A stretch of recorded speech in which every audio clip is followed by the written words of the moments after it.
का भइलो स्वामी भैया? अरे बेवा का बताई, एगो लड़की हमार दिल चैन धन माल सब लेके उड़ गई। सुनल चाहत हुआ का कैलो तो ला सुना। सुनावा दिल खोल के। शहर के लड़की से कैली हली प्यार। अच्छा कहवार पटिया लिखाई मोरैया। शहर के लड़की से कैली हली प्यार।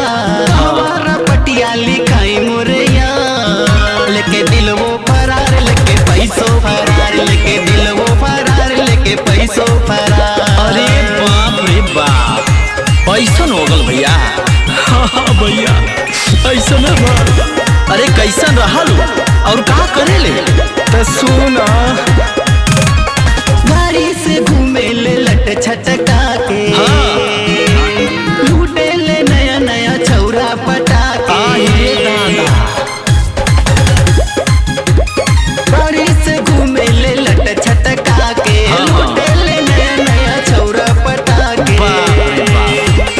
मोटकी गुजरिया का देख ले हली प्यार। मोटकी गुजरिया के देख ले हली प्यार। अरे बाप लेके दिल वो फरार, लेके पैसो फरार, लेके दिल वो फरार, लेके पैसो फरार। बड़ा जुलुम कैले तोहरे साथे भैया, बहुत जुलुम कैले।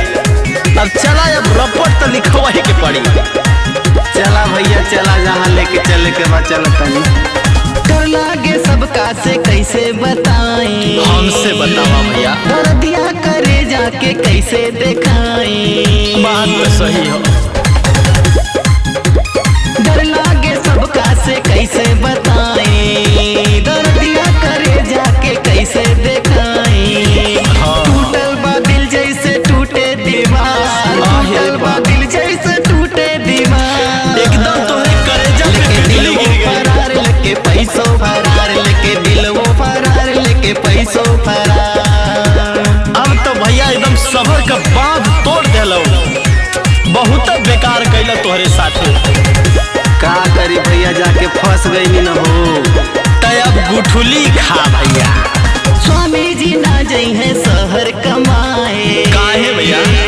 अपने पीरतिया का धनमा लुटाए। कमैबा ना तो खैबा का। हाँ? स्वामी जी ना जाई है शहर कमाए। अपने मोहब्बत का धनमा लुटावे।